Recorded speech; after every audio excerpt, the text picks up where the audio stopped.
Hello বন্ধুগণ, সবাই কেমন আছেন? আশা করি সবাই ভালো আছেন। তো আজকে কিন্তু আমি রান্না করতে যাইতেছি চিংড়ি মাছ। চিংড়ি মাছ আমি কী দিয়ে রান্নাটা করব আজকে আপনাকে দেখাবো। প্রথমে কিন্তু কড়াইতে আমি তেল দিয়ে দিছি। আর চিংড়ি মাছটা আমি আগেই ভাইজা রেখে দিয়েছিলাম। চিংড়ি মাছের পরিমাণ কিন্তু খুব কমই দিব আমি এটার মধ্যে, যাতে চিংড়ি মাছের হালকা খালি ফ্লেভারটা যাতে তরকারিটার মধ্যে আসে। যার জন্য জিরা আর শুকনো লঙ্কা দিয়ে আমি আলুটা এটাতে ভাইজে নেব প্রথমে। সুন্দর করে এটাতে ভাইজে নেব, দেখতে পাবেন আপনারা। আর কী দিতেছি আমি, খুবই সিম্পল রান্নাটা, খাইতেও কিন্তু দারুণ টেস্টি হয় এটা। দিতে দিয়েছি এখানে লবণের পরিমাণটা একটু কমই দিয়েছি, পরে আরও লাগবো লবণটা। দিয়ে দিলাম হলুদ দিয়ে এর মধ্যে আমি কিছুটা শুকনো লঙ্কা যে বাইটে রাখছিলাম শিলনোড়ায়, শুকনো লঙ্কাটাও এর মধ্যে দিয়ে দেবো আমি, দিয়ে এটা ভালো করে কষাই নেব। সঙ্গে থাকেন আপনারা, খুবই কিন্তু টেস্ট একটা রেসিপি আমি তৈরি করে নিতেছি। যাই হোক, চলেন।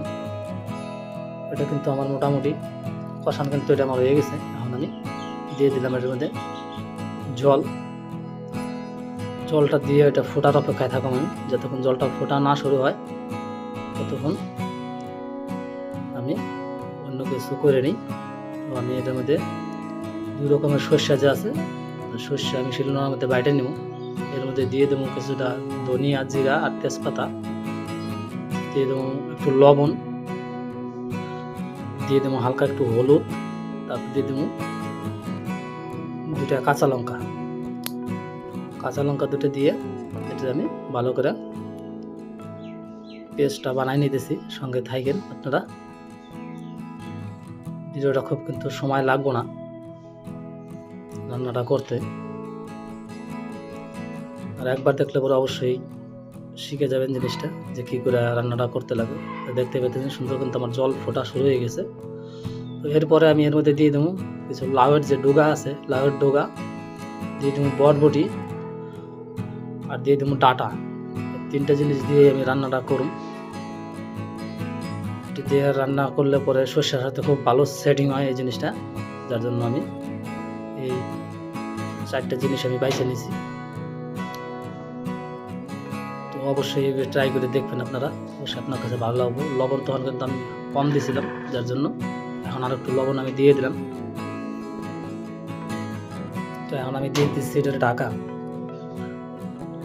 ঢাকা দিয়ে কিছুক্ষণ অপেক্ষা করতে থাকুক, যতক্ষণ আমার সবজিটা না সিদ্ধ হইতেছে।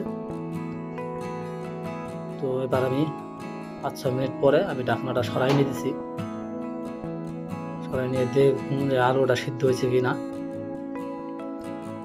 খুবই তাড়াতাড়ি কিন্তু হয়ে যায় রান্নাটা, দেখতে পাচ্ছেন সুন্দর কিন্তু আমার আলু সিদ্ধ হয়ে গেছে। এখন আমি যে চিংড়ি মাছ ছিল ভাইজা রাখা, ওই চিংড়ি মাছের মধ্যে আমি দিয়ে দিতেছি। চিংড়ি মাছের পরিমাণটা আপনাকে আগেই কইলাম যে কম দেবো, যাতে এটা খালি ফ্লেভারটা, চিংড়ির যে ফ্লেভার আছে ফ্লেভারটা যাতে আসে। বেশি ঘন চিংড়ি দিলে পরে ভালো লাগবে না খাইতে, যার জন্য আমি হালকা দিলাম। আর বাইটে রাখছিলাম যে মশলাটা, ওই মশলাটা আমি দিয়ে দিতেছি এর মধ্যে। যাওয়ার মধ্যে মশলা শুধু এইটাই যাইব, অন্য আর কোনো মশলা দেবো না। খুবই হালকা মশলার মধ্যে রান্নাটা করলাম, দেখতে পেলেন আপনারা। আর অবশ্যই এইভাবে ট্রাই করে দেখেন, অবশ্যই আপনার কাছে ভালো লাগবে। আর ভালো লাগলে অবশ্যই লাইক, কমেন্ট, শেয়ার, সাবস্ক্রাইব অবশ্যই করবেন।